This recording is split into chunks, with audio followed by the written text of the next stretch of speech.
Alright folks, welcome to another Besides the Norm podcast. We're here, I'm Scuba, and this is Monk. What's happening? Alright, and we also have David Alexander here with us as well. How are you doing, David? Yes, I'm fine.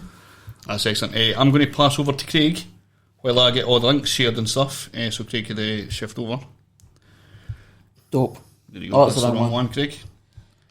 Super There you go. professional. Right. So the first thing I wanted to bring up is the fact that you're the only podcast guest we've had that has not failed miserably afterwards, because we spoke to Kay Morrison, who then didn't win the seat. We spoke to Roger Mullen, who then lost his seat. We spoke, and in fact, actually, Alistair Sutty is the only other person who didn't suffer the fate of Besides the Norm. So well done. You've improved. Oh, You went from an everyday councillor to co-leader. So well done. Yes, I didn't see that coming, to be honest, when I stood the last time. Was that anything to do with us? Oh, well, Probably. If it was, I'm glad I'm back. I assume so. Yeah, that was who was it that lost his seat? It was he's a Kirkcaldy MP now. That's right. What's his name again? Roger Mullen. Roger Mullen. No. Neil Hanvey. Neil Hanvey, that's his name. Yeah. That was a shock when he lost. I did not expect that. Basically, I think the mistake they made when you've got two candidates and you try to split up a ward, I think they got the split wrong. It's just simple as that, because it is a proportional representation system.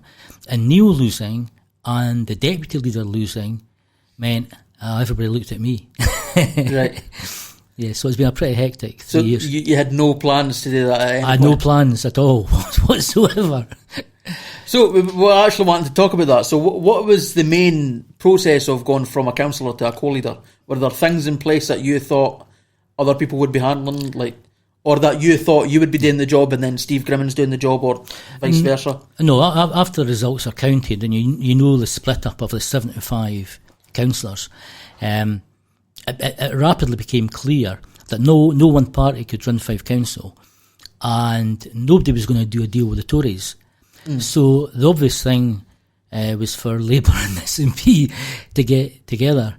And to be fair, United Nations have asked us to talk about conflict resolution to make that happen, because nobody saw it coming.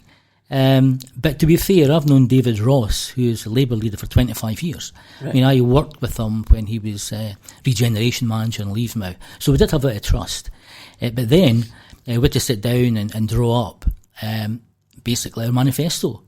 Because both the manifestos, apart from the national question, were very, very similar. Yep. So we agreed, as long as we don't talk about the national question in the council, we're going to get on reasonably well.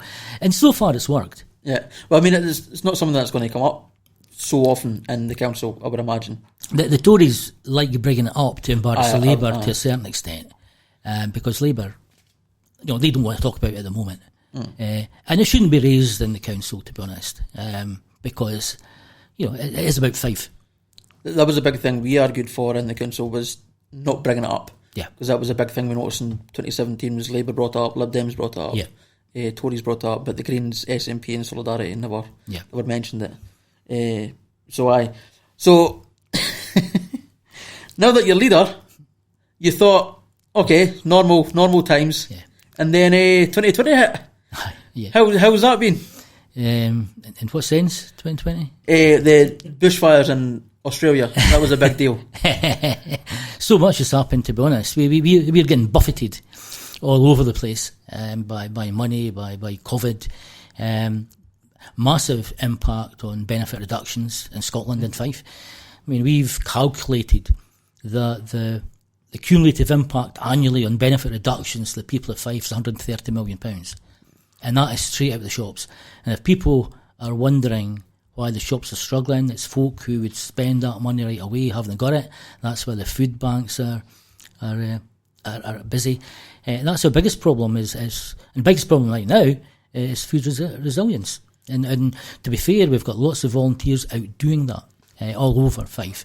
But again, it just sticks in the throat that in Scotland this year, you've got people who are having to go to food banks. It's appalling. But yes, 2020, we're going to write off, I think.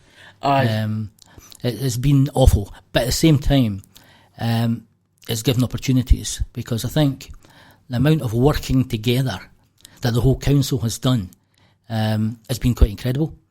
We managed to get the rubbish freighters out simply because people came off. People who were doing that job, who were maybe cutting the grass, couldn't do that, would go in there. Right, there's been cross working all over the council, and the staff have been magnificent. This is never happened at all ever, right? This level of sort of control. Well, at least in modern times, like maybe back in the day there was, but nothing like this has ever happened. No. I mean, I've been around for 35 years in politics, and this has just been absolutely devastating. We've had to operate on manual powers, emergency powers, where the chief executive and officer would take decisions in consultation with me and David Ross just to get things done.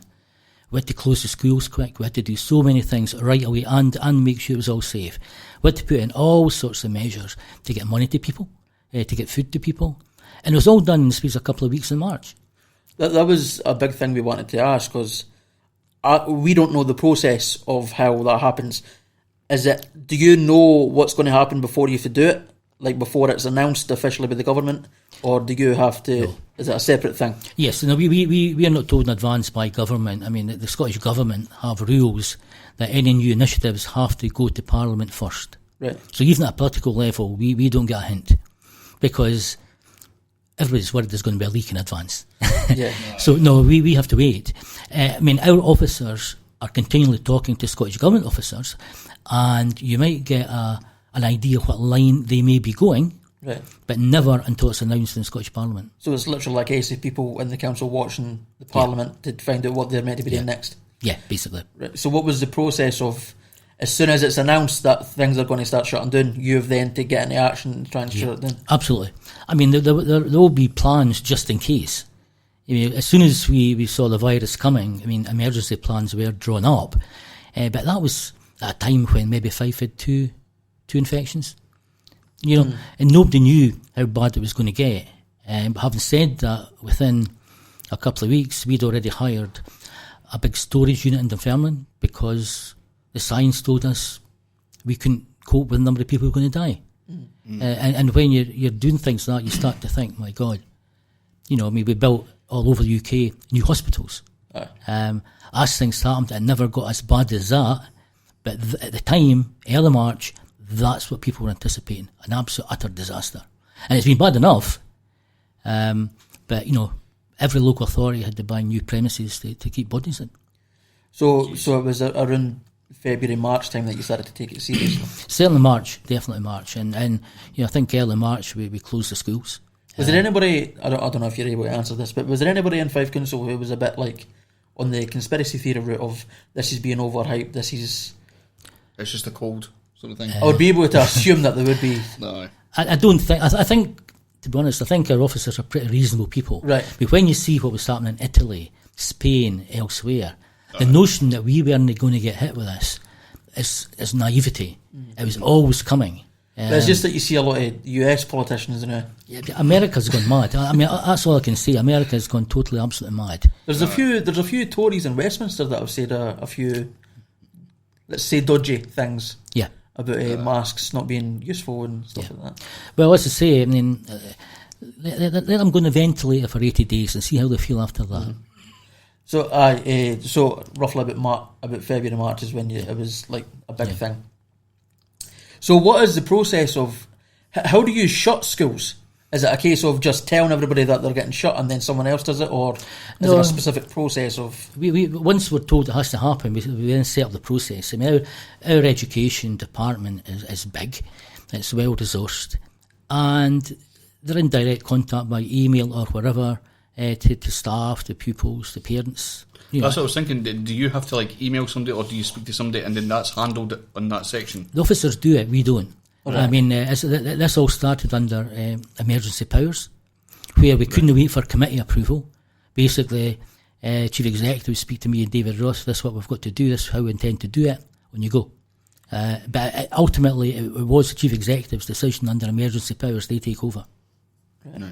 So, let's say December, before we knew COVID, I don't know when we actually knew COVID existed. Yeah. I think it was about December, January.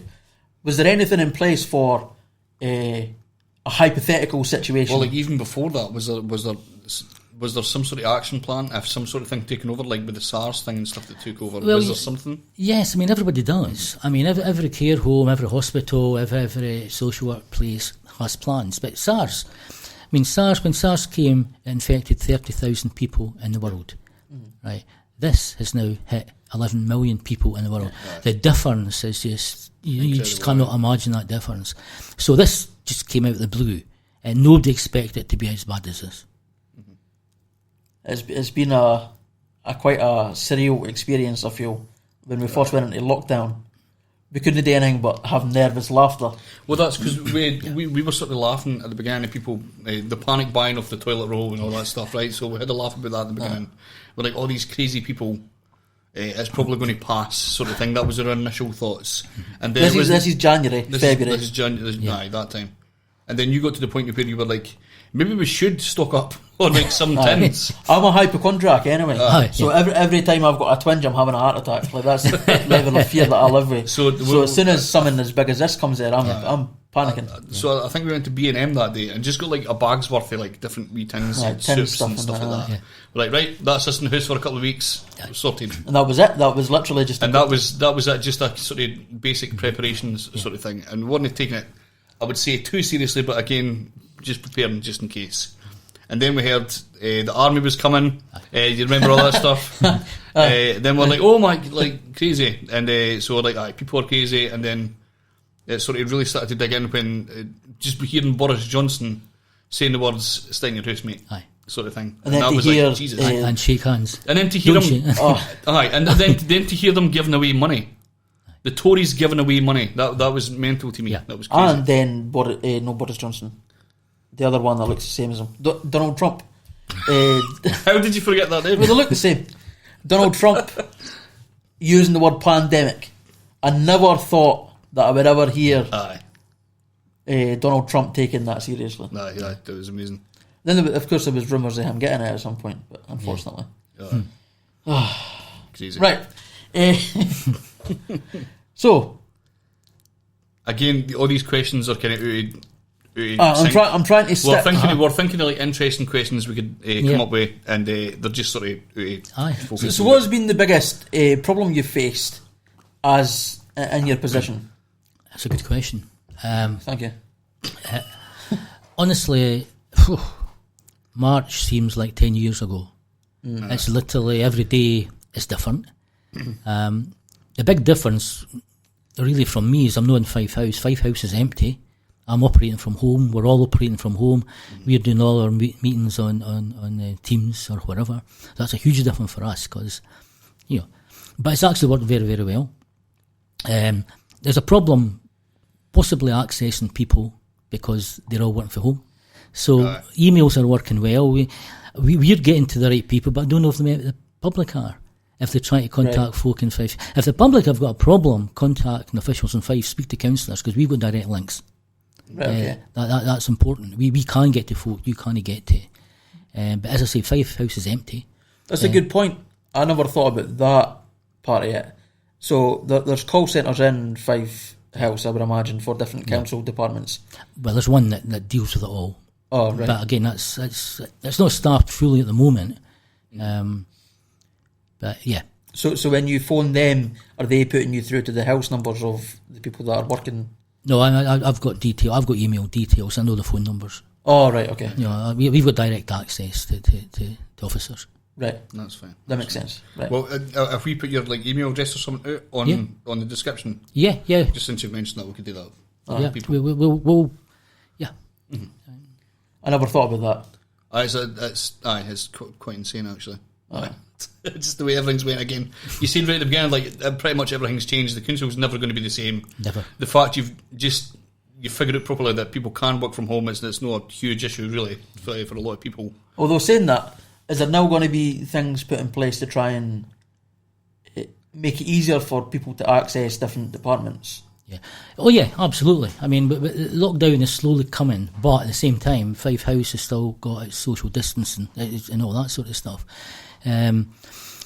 Yes, I mean everything we're doing with the unions, management, all that, and our personnel department are speaking to folk. Well, how do you like this way of working? If people are going to work more from home, we are going to have to make them more accessible if they deal with the public. That might be an issue. If people deal with the public, they may have to be in Fife House. All these things have been worked out as we speak. It's, as I say, we've got 8,000 people working from home at the moment. And certainly from our point of view, it's working reasonably well. What I don't know if the public think it's working reasonably well. I still get phone calls every day and emails, quite a lot, and we do get things solved. Well, the website's been updated quite well, quite recently. So I would imagine that it'd be quite easy to implement changes through the website to allow people to get more direct access and stuff. Comms have been working their butts off over the last 4 months trying to get all this sorted out. I've noticed that there's still bits that are coming up slowly but surely, and but it does look, genuinely looks like it's working really well. So I feel like if there was plans to allow people to work from home for an extended period of time past lockdown, that I could work quite easily through that. So I think we're done with the COVID stuff now. Okay. So we'll go on to some of the sort of asked questions. So this is a question that you've explained to me before, so I already know the answer. But the state of the roads. Yeah. You've explained this to me, so could you sort of do the same thing? I mean, we've yet to recover from the beast from the east. Fife is the third biggest local authority in Scotland, but look at the geography of Fife. Look at the roads we have got. I mean, the beast from the east damaged every road we had, so lifted, potholes, you name it. We do not have the resources to do all that in 1 year, even 2 or 3. We are doing it where we can, but then this comes along. Which means that with no capital money, jobs getting done, because even when it was the private contractors, they're shielding. So right now we've got a problem that roads are deteriorating, and we cannot get out because of COVID to a certain extent. Yes, we have a problem, and it's basically the infrastructure of the whole country. We do not have the resources to do that, and we'll get there. But it really comes down to what's needing most work done, and what are the busiest roads. Folk in North East Fife might not like that statement, but there's a lot of roads that are there, but really, you get a car a week. And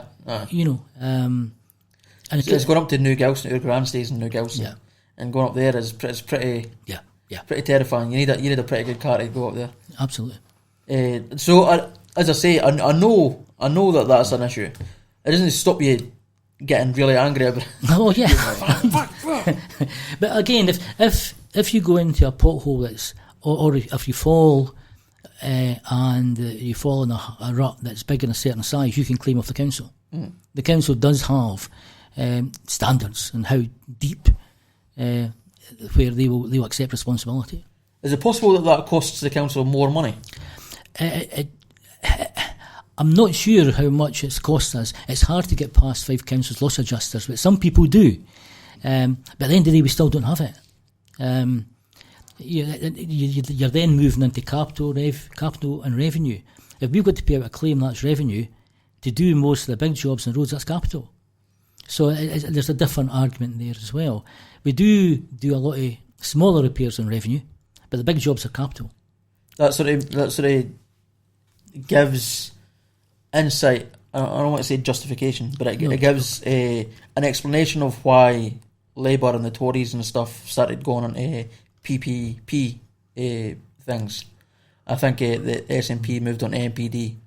Yeah. So that would explain why those sorts of programmes are starting to happen, because it allows to pay up as opposed to paying a big... Yeah, but not everything is that. We do get grant money from the Scottish Government that allows us to do that. We don't need to pay any interest. We haven't taken out any major PPE. That tend to go to schools. Right. And the first 2 Fife Council projects were pretty much disastrous. I mean, Kenway's one of them. But we are paying, I think we are paying 160 million over the lifetime of the schools that were built for something that's maybe worth 30, 40 million. Aye. It was just it was handing out money to the bankers. Now, this was Gordon Brown, to be honest, and at the time, the EU accountants regulations kept all this off balance sheet.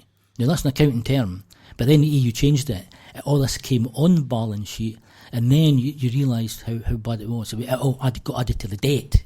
So does that, just to dumb it down, Yeah. does that mean that to begin with it looked like it was really good that the councils were building these great things and it looked great, and then you look back and you go, oh shit.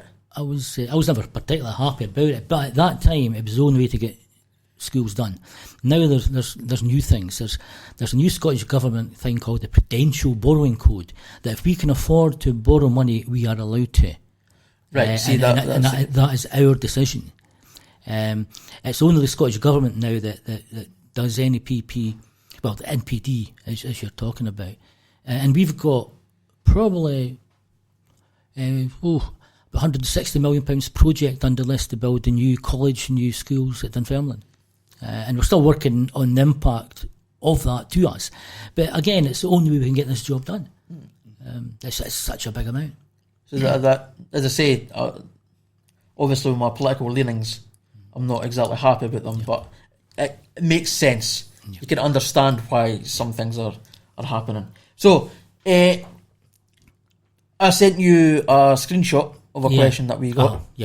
And I thought we were going to do questions at the end or something. Well, you can do it now. Wait for it. What was I saying? Yeah, you're talking about electric. So I had no idea what was being talked about. I didn't have an electric car, so it was never in my radar. But I had a look last night, and I finally got a gist of what he was talking about. Do you have any idea? Yeah. I mean, we've got 39 electric charging points at the moment. That's going to go up to about 64, 65. The last report we did was January, then everything went dead because of COVID. I think the issue for some is we are charging. We're not charging to make a profit, we're charging to break even. Because even though the first number of electrical charging points were given to us by the Scottish Government, we have to replace them in 10 years' time. Right. So the reason we're charging £1.60 connection fee, and that's to cover basically the administration costs of it all. And it's going to be 15 pence per kilowatt hour in terms of running costs, maintenance, and to replace the number of charging points we'll need in 10 years' time. Edinburgh do it, Dundee do it. It doesn't make sense for us not to do it, given that it's all East Coast of Scotland. Some folk will not like it, but as I say, we're not making a profit, but we can't afford to make a loss. Well, so I was doing a wee bit of maths, and again, I don't have an electric car, so I didn't know this for certain. But apparently the batteries are generally about 24 kilowatts, so it would take about less than £4 to fill up the car. And I feel like, I mean, maybe I shouldn't be, how much maybe I should be anti-Fife Council, but I'm kind of like, well, I pay £50 to fill up my car. Aye, that's a good point. And it's been free to fill up electric cars, so it's kind of... How long do you get out your car once you filled it an electric car? It's about the same time. Is that about the same time? They are pretty good now, batteries. Right. It's about 100 miles or something? It's part of all the green agenda, so I mean, it's in everyone's interest to try to make it as cheap as we can. And we are going to be increasing the number of points. I certainly saw an article yesterday where I think they're creating cars that can do both. Depends if you go into London or a big city and you're not allowed to emit emissions, you can just turn over to the battery. So they've got the best of both worlds to a certain extent. But I mean, I think Scotland's plan is to get rid of all petrol-driven cars by 2030. Is it? It could be as soon as that, 2030. Right. It's worrying. How much is an electric car? I think the Tesla ones, again, the more expensive ones, are probably, I think they're in the range of like 35,000. They're not like a Tesco own brand electric car. Like an Asda price. Aye. Because there's no way I'm affording a Tesla. I'm assuming that there is sort of like smaller cars, because the Tesla cars are kind of like larger, like estate cars sort of thing. So I was looking into electric cars because I quite like the idea of them, and I genuinely could not believe that the chargers and parking spaces and stuff were free. So for somebody to be complaining about them not being free anymore was kind of reeked of entitlement to me. Again, you didn't ken at the time. But I didn't. But I guess I didn't. But it does seem to be odd that somebody would complain that they're having to pay to get electric, because they don't get electric free in their house. Aye. I mean, it's going to get better and better. I mean, early days of any new technology, that's the highest cost you pay. Then, when the volume takes over, it'll get proportionately less as the vehicles get better and the charging points get more efficient. And the energy itself, coming out of the North Sea or wherever, it gets cheaper. So, it's... I'm going to read through that message again, because it seems weird to Tom to ask that. Well, it's because he's so used to not having to pay. That now, I think what annoyed him was the argument that was made, that it was to stop people using that was charging points. Stop them use them as parking spaces, sort of thing. Well, but when I read the articles, that didn't seem to be a focal point. It was a passing thing that was mentioned, but it didn't seem to be a... Yeah, it's a wee advantage. It helps. It helps to manage the whole situation. But it's really about us having enough money to replace them in 10 years' time. I mean, that...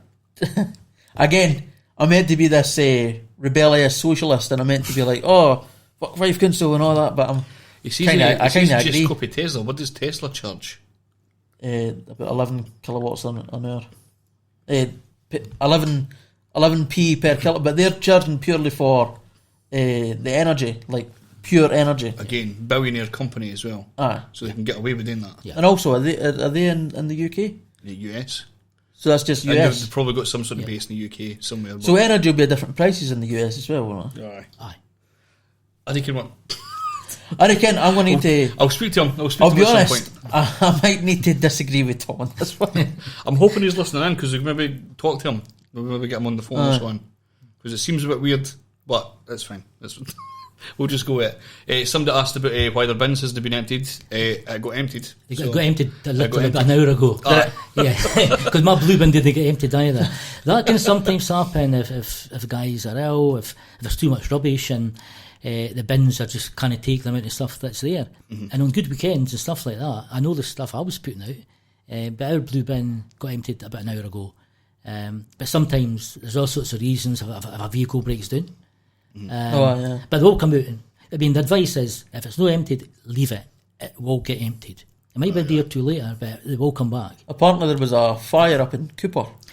That was a bad fire because there's asbestos all over the place. And that affected our yard, and I know that. So it could be something to do with that one as well. Right. That was the answer that I gave. Yeah. But I did say that I would mention it just in case. There's a bit of truth to that. Advice. Yeah. Another question we got, which was since deleted, like 2 minutes after it. Not a particular council question. I forgot about this. It was years ago, and I even remember getting told about this as well. Halloween. Yours was similar one of the houses to be. Yeah. What did you do? Did you play music and stuff out? No, what happened, I think my daughter and her pals were 7-year-old, and they went out at Halloween, and they came back crying because nobody would let them in. Right. I said, well, that's not going to happen. Common issue every year. I said, that's not going to happen again. And I just happened to work at Tullis Russell there, and it just came to me in a flash. Well, they've got all that black crepe paper they don't need. So I got signed off for big rolls of black crepe paper, and we just blacked off the house. And for the last 25 years, just keep on buying stuff that it makes a noise, jumps at you, screams at you, whatever. And even when I go on tartan army trips, I've come back for Czechoslovakia with 6 screaming witches. You know, if you bump into them, they scream at you and give you a wee kick. So we've been building that for 25 years. I'm just not sure we can do it this year because of the situation. You build an army of screaming, kicking witches? Aye. I mean, literally, we had about 120 in the house last year, one after the other. How many? 120, one after the other. The queue up. Your neighbours must hate you for the noise. Well, this is an idea because that's why I find it so interesting, because again, when we were younger, not a lot of people, there was maybe a few people that would let you in and stuff like that, but never any decorations. Never any decorations. Maybe a pumpkin light But we always toyed with the idea of doing something. Yeah. Because we've got the speakers there and stuff like that, so there's something we could do with like sound effects and stuff like that. Aye. And we've got, well, we did have a smoke machine, we've not got any more. We use a smoke machine as well as soon as they open the door. Yeah. That's it, because that's, well, we're totally thieving your idea there, but it's a great idea. It's quite good because we've now got mothers coming in with their kids saying, I used to come in here when I was your age. Aye. Because it makes you feel old. Well, it does. Again, actually, back to COVID, what the hell happens with that? Yeah. With this? But again, if you're only letting one or two folk in at a time... Well, you just keep them at the door, I would say. That would be... Well, that's what we have to do. We can't just invite kids into the house. We've no kids. To get the full fear factor, you've got to walk through the lobby, though. And that's the issue. That's a good idea, aye. You've got to walk through the lobby pitch black. Yeah, absolutely pitch black, and things are going to happen to you. It's just something we can't do. We can't invite kids in. We can't. Even without COVID. Well, my wife, in the early days, my wife knew most of them because she was an admin at the primary school. Totally, aye. I remember that. She used to collect the school lunch money, that's what I remember. Yeah. There's a new possibility because my mum... Like a bully? Aye. She used to bully us all. Like my daughter's boyfriend he's a drummer and he's involved in bands and stuff like that, and he came for the first time last year. He says, I could do a lot with noise here. Aye. But that might really upset the neighbours if it got... a big drum kit set and stuff like that. Amazing. But because we had the speakers there, I thought it was going to be a good idea to do stuff. Yeah. We did try, I think we put like warning signs at the front gate and stuff like that, and like... Yeah. What was annoying is... Mainly to keep them away, but that was... we hadn't been doing Halloween ever. Nah. Because we were always skint at Halloween. And we always felt terrible. This is why it came up. We're just hiding away, the horrible people that hide away. And then we put loads of stuff, and then no one came because they were used to us no answer. I'd say in the last 5 years it's been better in that the kids are certainly putting more effort into getting dressed up. There's more adults coming with them. I think, because their parents never went with us. We never had any Neds come at the door with like a mask on and stuff like that. Just with our trekkies never going like that, a wee mask, and they're like, you got money? We've had a couple of incidents, but again, you don't let a few bad folk ruin it for everybody else. Exactly, aye. So what do you do when you just sort of eat the loss and just, right, there you go? Or do you go, you're not getting them the same, I'm assuming. Just treat them the same. Yeah. You didn't get any issue. And move on. We'll see what October. We'll see what the advice is for October. I'm interested to see that because again, like sort of like family functions and stuff like big Christmas dinners. That's all going to have to stop us. Well, maybe no. I think was it. Well, a few households are allowed to. Yours alone, so it's fine. It's not going to affect us. Nothing's going to affect us. We've no actually been affected by this in the slightest. Naturally pretty loners anyway. So I think the big debate is whether parents are going to allow their kids to go out and maybe go in a whole pile of different houses, or just open the door and get close to folk. So I think it's up to the public whether it'll go ahead. I think in the US there's some people put just buckets of sweets outside and just do it that way, but. I've got low. The trust issues. Aye, I feel like people would just. Oh, right, cool, smashing. There's a bucket of sweeties. Also, I don't think that's very safe anymore either. To just have. Maybe I would suggest, like we done one year, make a wee bag of stuff for each kid, and then you just hand it to them. Done. Keep them in a bucket of antibacterial. Liquid antibacterial soap, and it's just as you pass them, it's all wet with soap. Perfect. You never have enough sweeties. Exactly. You never have enough. Tell me about it. I think totally. We bought a bunch that year and just sort of separated them into like sandwich bags. So they got like a sandwich bag's worth of sweeties, and I think we put £1 or something like that in each of them. So you can't do it every year. We need to do it every 2 years. We save up. So is there other things you take that seriously, like Christmas? Do you go mental with the lights? And no, I don't, because there's too much competition. Are you pretty heavy up there with loads of light people? Quite, aye. I mean, now that the kids are away for Christmas isn't the same. Having said that, we've now got a granddaughter. Mm-hmm. But Halloween was always our big thing. My daughter was always heavily into Halloween, right? And because no lot of folk did it, I thought, well, yeah. Easter as well. Nobody does Easter. Maybe you could do Easter. Yeah. Nobody does Easter. What's up with Easter? I feel bad for Easter. Easter's a weird one. It's like you've got like an Easter egg hunt where you could roll eggs down a hill. Yeah. Like, Grandad gave me a bike lock once for Easter.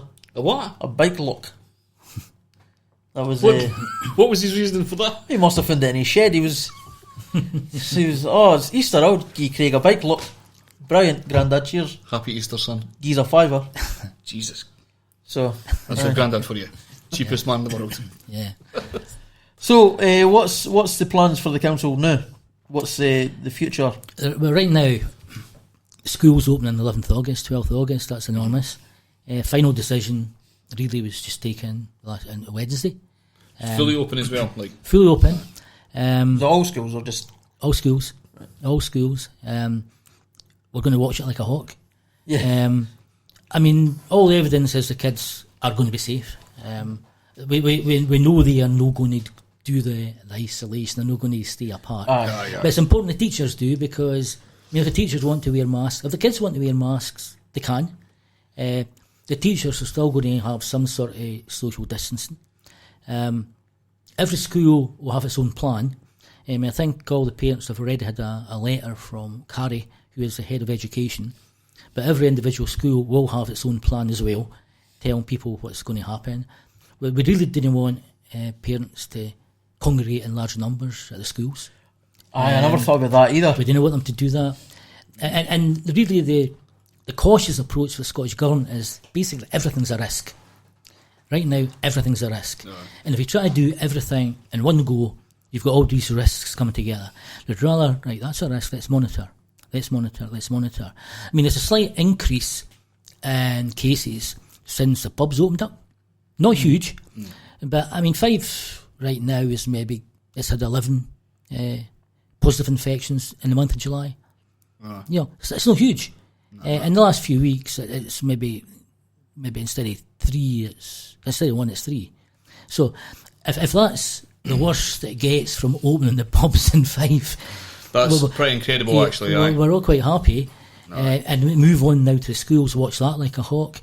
The next stage will be the swimming pools, now sports centres. We kind of hoped we can get them open at the same time as the schools, because they are losing an awful lot of income. No, I think we're looking for another month then. But apart from that, behind all this is the financial situation.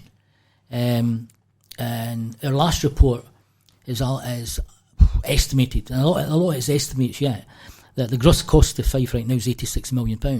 No. Now, the net cost is 19 million because of the money that's coming in from elsewhere. But even 19 million is a massive amount for us. Oh. I mean, 19 million is, a 15% council tax rise? Which is, we have no intention of doing that. But governments are working together to get more money to us. There's more money announced for teachers on Wednesday, more money announced for additional cleaners, because the schools are going to get cleaned twice a day.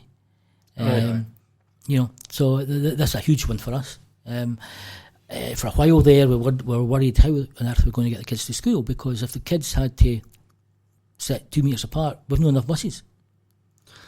See, there's loads of things that I never think about. And that's why under the original plan, before they announced the schools going back fully, we could only open the schools for 2 days per group. It's simply because we didn't have enough buses. So all these things have got to get worked out, school by school, bus by bus. So the staff and then we don't need it. So because the rules have changed, the kids can go on the buses. But one other wee issue is we do have some buses that are also used for normal passengers. Now, it would need a requirement, a change in law to stop that from happening.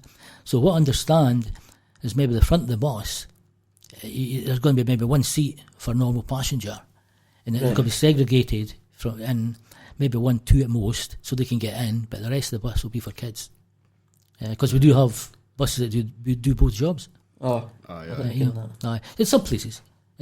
I had one at Elmwood and stuff like that. Elmwood College were doing that for a while. So we're watching that like a hawk, as will everybody. Because whatever you do, there's always going to be criticism.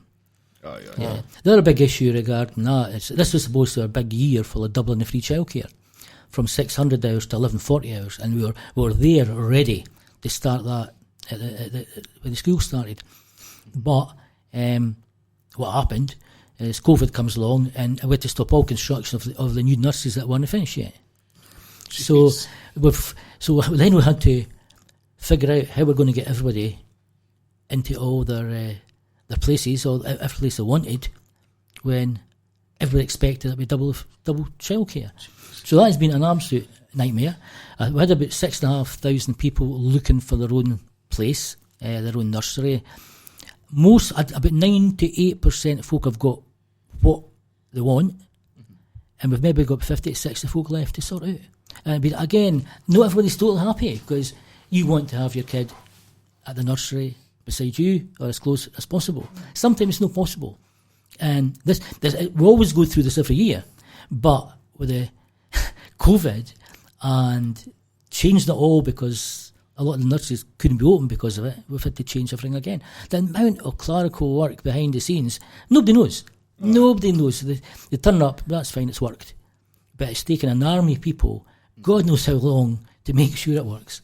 Yeah, and the folk don't see that. That's where the bureaucracy is so important to get these things done.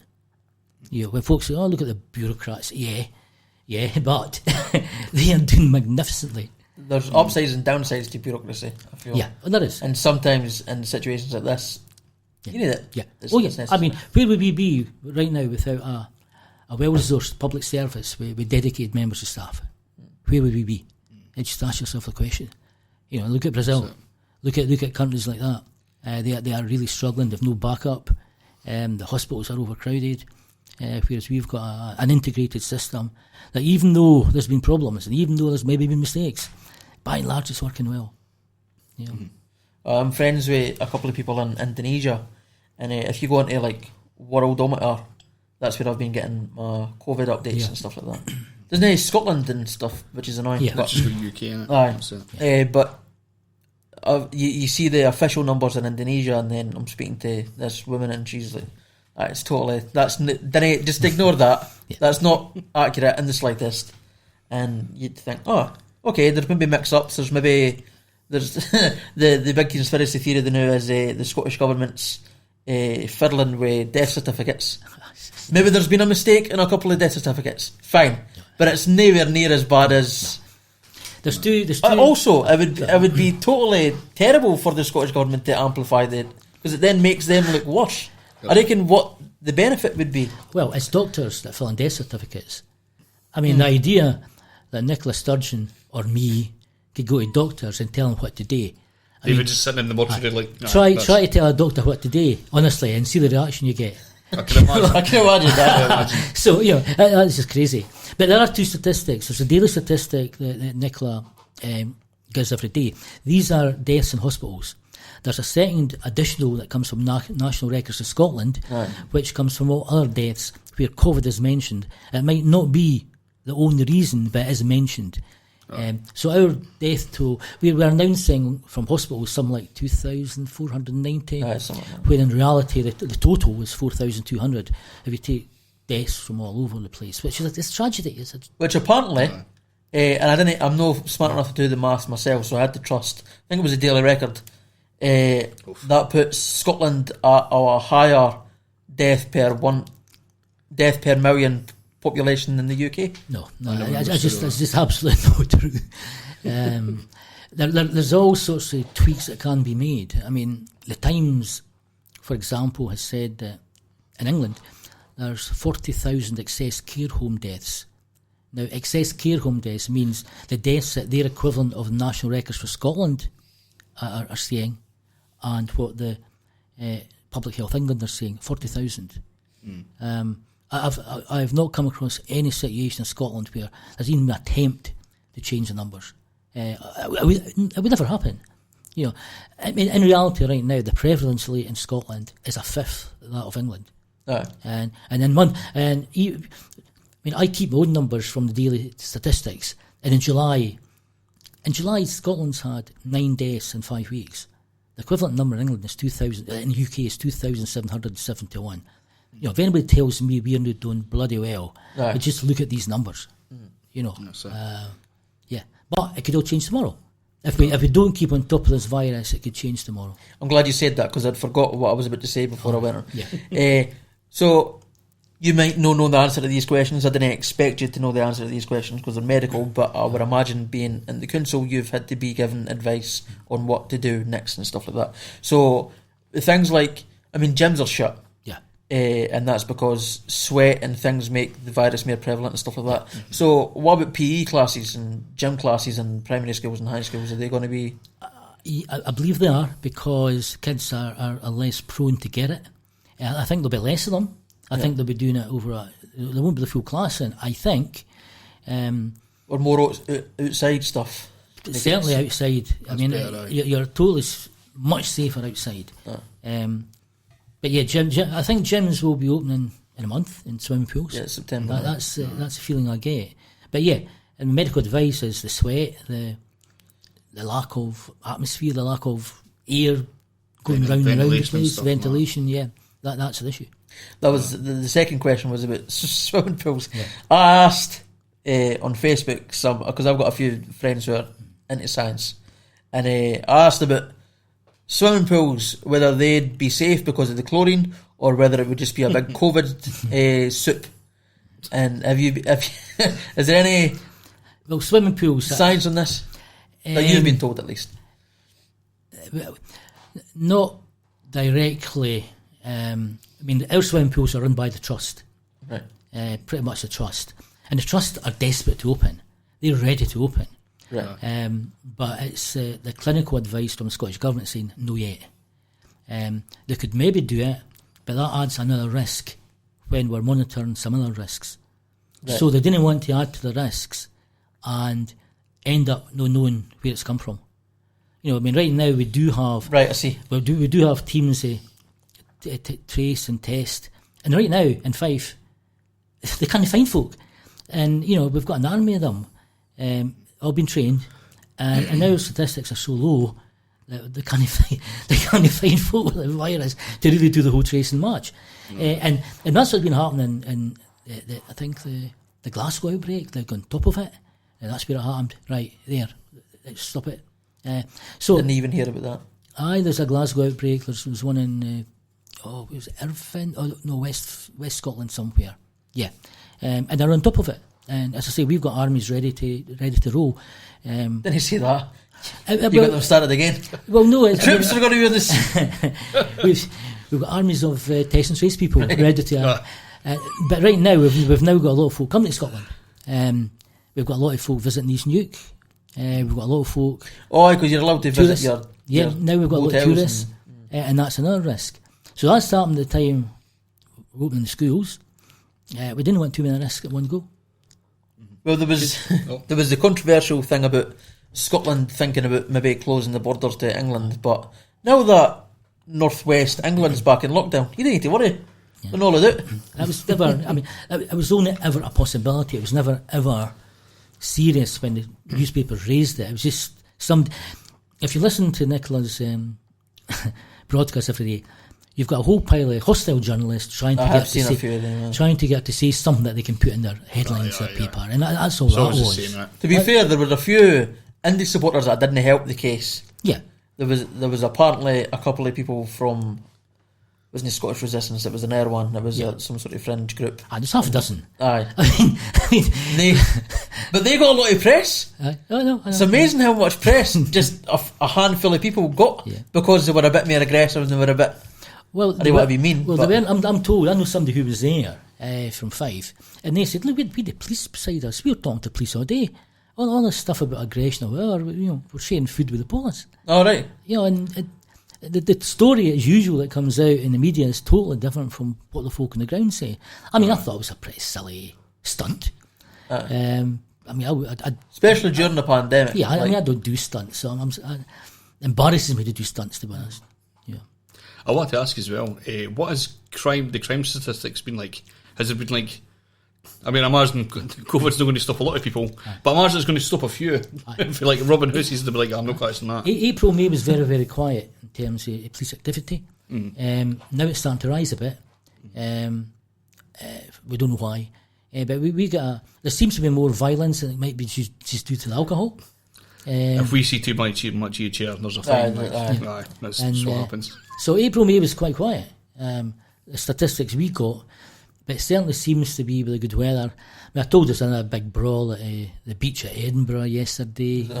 Was it Preston? I heard about that, Preston Plans. Yeah, so there's been lots of folk just gathering together in the parks, all that sort of stuff. I guess a lot of that would be just letting steam out. I mean, they've been stuck in the house. Right. So you kind of know to justify them, but they like, right, okay, we get it. Yeah. Calm down now, though. Aye. But I've no any indication that I think it's still less than it was pre-COVID. What we have noticed, and we're not going to name names or anything, but we've noticed that the local drug dealers haven't been affected. No. You still, if you know who I'm they are. surprised you brought that up. It's quite amazing, but Hey, I'm going to be honest. Yeah. If you know who they are, and you stay in Kenway, so you might know who. You probably know the types of people we're talking about. But you still see their cars going about. Oh, yeah. So they've not been affected in the slightest by lockdown. I ken a couple of them have been, like, even during when it was like proper lockdown, they were out and about, scooting about. Yeah. So aye. So drugs apparently, if you ever need that continues quite easily. Aye. I've completely put off track because you mentioned that. So aye, I was trying to think of something. We're an honest podcast. Dave kens drugs exist. Oh, aye. Yeah. Well aware. Probably been on them. That's a joke. That's a joke. That's a joke. That's it. Have you got any other questions? I did, and you've completely wiped it from my mind. I've just got David sacked. Oh my god. I cannot remember what I was trying to.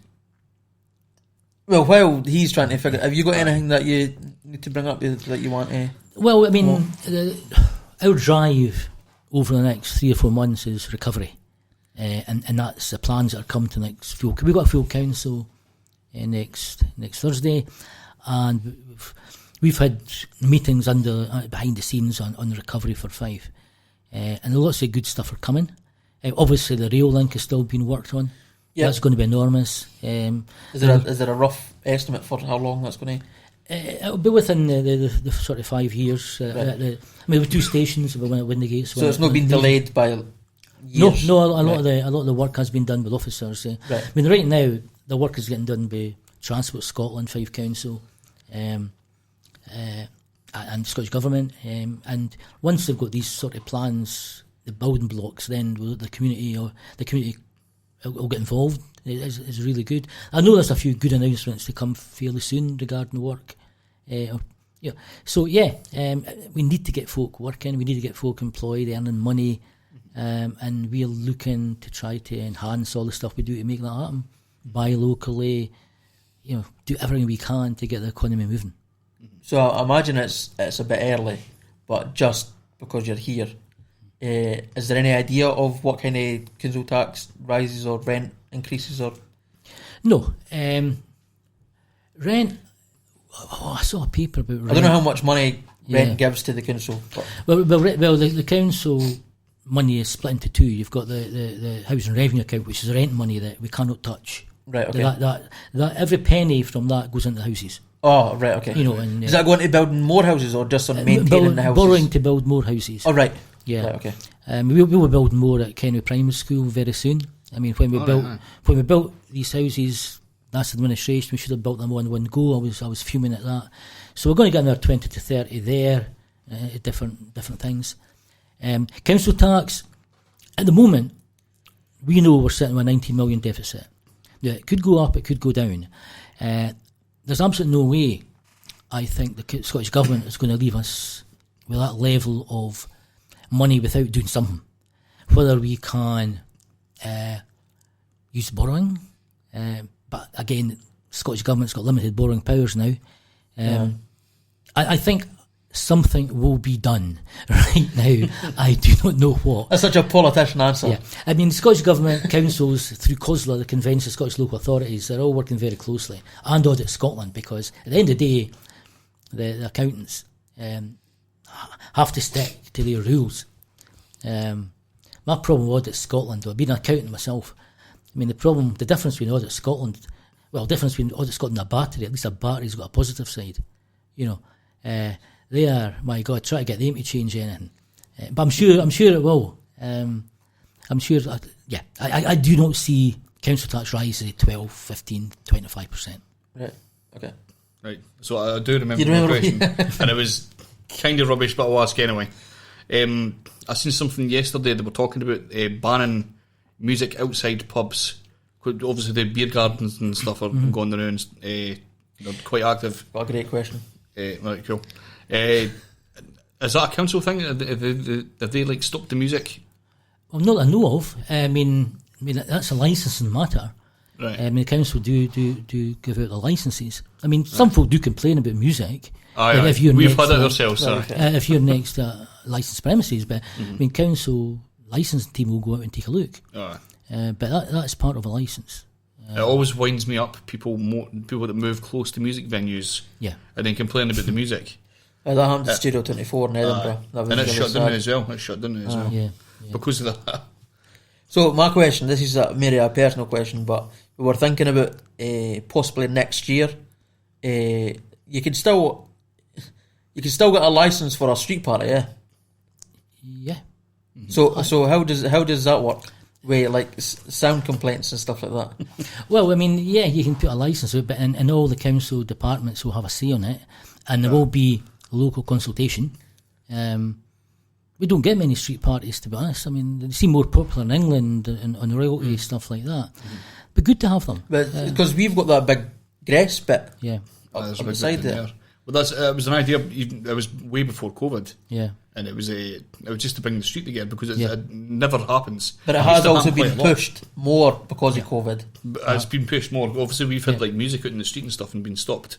But like that only happened once. But but the idea was to sort of like once this all clears up to a certain level, was to sort of get everybody together and do like a wee street parade down the side. Yeah, I mean, but look at what the Shed's doing and stuff like that. I mean, there's signs that Kennewy is starting to get a the Shed's doing. Can the Shed possibly open at this point, or is that like Shed's never shut down in Temple? Well, that's it. But there's loads of folk like there's like a few older folk like they can't get in the buildings. I think community buildings and stuff are allowed to open now, are they? No, really. No, I mean the Shed isn't been open. It's a high risk one as Shed's well. not really been open, I don't think, for folk doing what they normally do. I think it's for getting all the stuff ready in terms of that.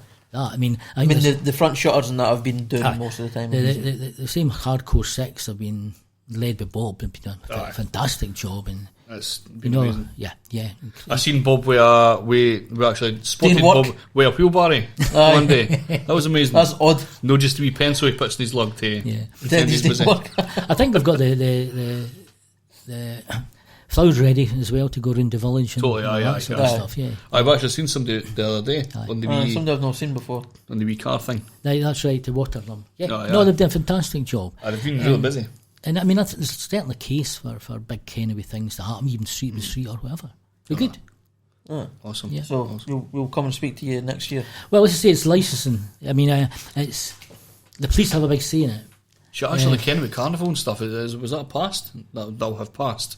That was cancelled. They just done a walk. It's all been cancelled. Yeah. Aye. The lad and lass and that done what was it, a parade? They walked through a street. Aye. All right, shit, right. Yeah. I didn't get anything like that. That's cool. No, it'd be good to have a good ruckus when this is a wee knees up there. That'd be good. Just to blow off some steam and hopefully. Hill Road's got like a good wee grassy area as well. We do, yeah. Aye. That's a good. If you need the DJ, boom. Yeah. Excellent. Well, dude, thanks for joining us. Much appreciated. No problem. Excellent. Oh, shit.